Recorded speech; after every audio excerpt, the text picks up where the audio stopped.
Bonsoir, chers étudiants, bonsoir, chers professionnels.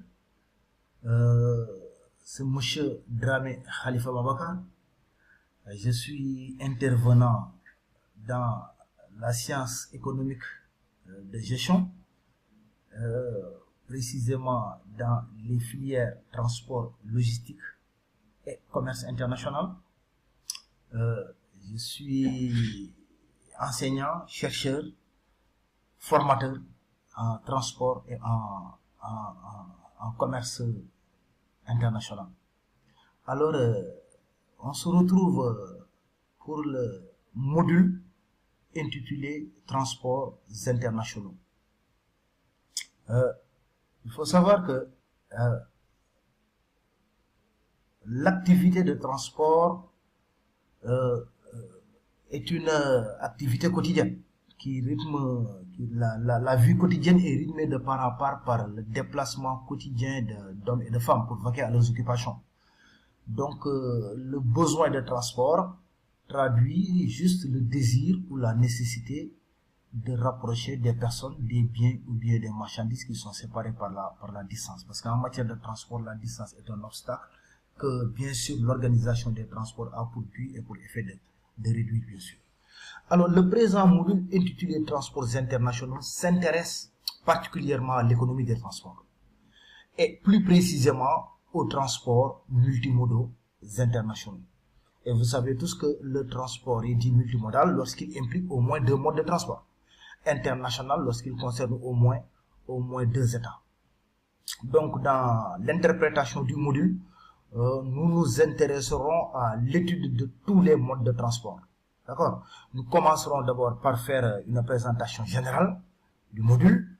Qu'entend-on par transport? Quelle est l'importance des transports dans l'économie? Quel rôle jouent les transports dans la formation du PIB? Transport et mondialisation, etc., etc. Ensuite, nous nous intéresserons au choix du mode de transport. Ah oui, parce que le choix du mode de transport quand même dépend pas mal de paramètres. Après, nous allons progresser. Nous allons voir l'évolution des systèmes de transport. Quelles sont les nouvelles technologies routières, les nouvelles technologies ferroviaires, les nouvelles technologies fluviales, les nouvelles technologies lacustres, pour terminer avec les deux géants, à savoir les nouvelles technologies aériennes et les nouvelles technologies maritimes, bien sûr. Après, nous nous intéresserons au système de transport, principalement la multimodalité et l'intermodalité. Et enfin, nous terminerons par des cas pratiques, bien sûr. D'accord? Alors, le présent module, bien sûr, comme vous pouvez le voir en image, s'intéresse au transport terrestre, à savoir le transport routier, le transport ferroviaire et le transport fluvial, s'intéresse aussi au transport aérien et au transport maritime. Et vous savez tous que le transport maritime, dont on dit même que c'est l'instrument de la mondialisation, bien sûr. Alors, le terme transport, le transport dérive du latin. Parce que le terme trans désignant au-delà, portare voulant dire porter. Donc le transport, dans un sens strict, est le fait de porter quelqu'un ou quelque chose d'un endroit à un autre. D'accord? Alors, le transport est une activité du secteur tertiaire. Il est défini comme étant toute activité par laquelle une personne physique ou morale déplace des personnes ou bien des marchandises d'un point A à un point B au moyen de véhicules réglementaires. Ces véhicules réglementaires, on y reviendra longuement, à savoir les camions, les wagons, les locomotives, les bateaux, les navires, les avions, aéronefs si vous voulez, aérostats et aérodynes, on reviendra sur ça plus tard. D'accord? Alors, comme vous pouvez le voir, le secteur des transports est fondamental dans la vie de nos sociétés. Pourquoi? Parce que la vie quotidienne, comme je l'ai dit tantôt, est rythmée de part en part par le déplacement quotidien d'hommes et de femmes qui circulent pour vaquer à leurs occupations. Donc la nécessité d'utiliser un moyen de transport devient vitale. Ah oui, le besoin de transport traduit le désir ou la nécessité de rapprocher des personnes, des biens ou des marchandises qui sont séparés par la distance. Le progrès des transports rythme avec l'histoire de l'humanité. Et vous savez que à chaque fois qu'il y a progrès dans les transports, ça entraîne une extension de l'activité économique. Et à chaque fois aussi qu'il y a progrès économique, ça entraîne bien sûr un accroissement du volume du volume des transports. D'accord? Le transport a permis de desservir les endroits les plus recoins du globe. D'accord? Parce que le besoin de transport est un désir, est un désir. Parce que la distance est un obstacle. Et c'est cet obstacle-là que l'organisation des transports a pour but et pour effet de réduire, bien sûr. Posons-nous juste la question suivante. Pourquoi pas mal de grandes entreprises, pourquoi pas mal d'industries lourdes s'installent toujours à côté du port ou bien à côté de l'aéroport? Pour éviter, bien sûr, les coûts de transport. Certaines entreprises, certains gros producteurs préfèrent s'installer auprès de la matière première pour éviter le coût du transport entre le lieu où se trouve la matière première et le lieu de production, bien sûr. Pourquoi aujourd'hui on est dans un contexte de supply chain management? C'est pour que les maillons aient une certaine proximité et une certaine interdépendance entre les maillons. D'accord? Transport, approvisionnement, stockage, production, transport, manutention, assurance, etc. etc. bien sûr. D'accord? Alors, le transport, quand même, il faut l'avouer, hein, le transport a une forte dimension géographique, matière interdisciplinaire, bien sûr, parce que le transport aussi facilite ce qu'on appelle l'aménagement du territoire. D'accord? Le transport intervient dans l'économie, dans l'histoire, dans la politique, dans la sociologie, etc., etc. Parce que souvent, si je prends l'exemple d'une très grande agglomération comme Dakar, la problématique des transports s'est souvent posée. Et qu'est-ce qui l'explique? Mais c'est parce qu'une petite agglomération comme Dakar, superficie de 550 km², mais abrite le tiers de la population du Sénégal. D'accord? Tant que l'on ne réglera pas la décentralisation économique, tant qu'on ne réglera pas la décentralisation de certains services de Dakar vers l'intérieur des terres, mais je suis désolé, on ne réglera jamais le problème des transports à Dakar. D'accord? On a parlé de VDN, nouvelle VDN, extension de la VDN, le BRT, le TER, mais vous voyez que toujours les embouteillages sont toujours d'actualité. D'accord? Donc l'aménagement du territoire aussi est un élément fondamental, bien sûr. D'accord? Le transport est aussi au cœur des préoccupations de la géographie. D'accord? Pourquoi? Parce que les infrastructures, les installations terminales, port, aéroport, gare, plateforme, contribuent à l'organisation de l'espace, à l'aménagement de l'espace, bien sûr. D'accord? Les transports sont les vaisseaux sanguins du corps d'air, des pays, des régions, des villes, etc., etc. D'accord? Je parle pas aussi de l'agriculture, de l'élevage, du tourisme, etc. Des services, parce que le transport aussi fait partie du secteur tertiaire. Donc le transport est un service. Le transporteur même, la loi en a fait un prestataire de service, bien sûr. D'accord? Donc les transports constituent un secteur d'activité à part entière, bien sûr. D'accord? Malgré ses contraintes, malgré ses contraintes aussi. D'accord? Alors, on va essayer de parler de quelques notions fondamentales. Les déplacements. Parce que le transport est un déplacement. Déplacement de personnes, de biens, de marchandises, d'un endroit à un autre.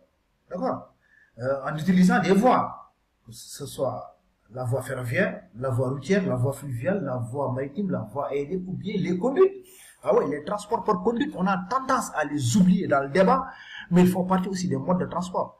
Là, je sous-entends les gazoducs, les oléoducs, les aqueducs, les pipelines, etc., etc. D'accord? Les modes de transport, bien sûr, nécessitent des installations. Ah, d'accord? Les routes, les rails, les installations portuaires, les installations aéroportuaires, les installations fluviales, etc., etc. Pourquoi? Parce que les ports, les aéroports, les gares, les plateformes sont des lieux de rencontre de moyens de transport. Et là-bas, souvent, il y a ce qu'on appelle la rupture de charge. Donc, les ports, aéroports, gares, plateformes doivent assurer ce qu'on appelle la continuité du transport, bien sûr. D'accord? Parce que c'est les lieux de rupture de charge. Il y a rupture de charge lorsque la marchandise est déchargée d'un moyen de transport pour être chargée sur un autre moyen de transport, bien sûr. Et souvent, les itinéraires de transport mènent souvent dans des lieux de rupture de charge. Alors, maintenant, pour camper le débat, Le module intitulé Transports internationaux se rapporte plus particulièrement à l'économie des transports et précisément aux transports multimodaux internationaux. En sachant que, bien sûr, je vous en préviens, le transport est le maillon le plus sensible de la chaîne de justice. Ce qu'on appelle aujourd'hui the management of supply chain, c'est des maillons. D'accord? Les maillons, entre autres, entreposage, approvisionnement, stockage, distribution, hein, etc., etc. Mais il y a l'aspect transport qui est le maillon le plus sensible. Pourquoi? Parce que c'est le transport qui assure ce qu'on appelle la gestion des flux physiques. Transport et stockage. Le transport permet de relier les unités de production entre elles. Le transport aussi permet d'assurer ce qu'on appelle la rencontre physique finale entre le client et son produit. Donc le transport intervient plusieurs fois dans la chaîne logistique, et c'est la raison pour laquelle on dit que c'est le maillon le plus sensible de la chaîne logistique. Alors, après, nous nous intéresserons au système de transport. Les systèmes de transport sont des formes particulières, se distinguent par l'utilisation du véhicule et l'infrastructure qui a été mise en œuvre. D'accord? Les termes multimodalité et intermodalité qui sont proches, mais qui sont différents, on reviendra sur ces notions-là pour apporter beaucoup plus de clarté. Maintenant, nous verrons qu'est-ce que les systèmes de transport quand même ont apporté. Qu'appelle-t-on intégration de la chaîne de transport, du véhicule de transport, hein, le transport des marchandises dangereuses, etc., bien sûr. Enfin, pour terminer, oui, donc le plan du cours s'articulera autour de plusieurs points. Nous nous intéresserons au choix du mode de transport, concurrence air-mer, concurrence rail-route, concurrence fer, voie navigable, etc., etc. Ensuite, nous nous intéresserons à l'évolution des systèmes de transport, comme je l'ai dit tantôt. Ensuite, nous allons voir maintenant quelles sont les nouvelles technologies. Parce que vous savez que le transport évolue dans l'espace et dans le temps. Il va falloir aussi qu'on s'adapte, qu'on apporte des mises à jour, qu'on parle des nouvelles technologies routières, des nouvelles technologies ferroviaires, des nouvelles technologies fluviales ou bien lacustres, faisant allusion au lac, et ensuite les deux géants, à savoir les technologies maritimes, mais aussi les technologies aériennes. D'accord? Et après, nous parlerons de la multimodalité, de l'intermodalité pour terminer avec des cas pratiques. Et bien sûr, nous ne manquerons pas aussi d'évoquer le transport et le Covid-19. Ah oui, parce que il y a eu beaucoup d'implications, D'accord? Nous allons voir comment le Covid-19 a impacté les transports, mais aussi quel rôle les transports ont joué dans la lutte contre la pandémie du Covid-19. Donc, c'était en grosso modo une présentation générale du module intitulé Transports internationaux. Donc, juste pour répéter, que le module intitulé Transports internationaux s'intéresse particulièrement à l'économie des transports et plus précisément aux transports multimodaux internationaux, bien sûr. Nous nous intéresserons aux choix portant sur les modes de transport, à l'évolution des systèmes de transport, aux concurrences entre modes de transport, mais aussi à l'intermodalité, à la multimodalité, et pourquoi pas aussi les autres systèmes de transport, le transport superposé, le transport mixte, le transport unimodal, le transport intermodal, le transport plurimodal, etc., bien sûr. Donc, on se revoit très bientôt pour la deuxième partie du module portant toujours sur les transports internationaux. Donc, bonne soirée et à très bientôt. Merci.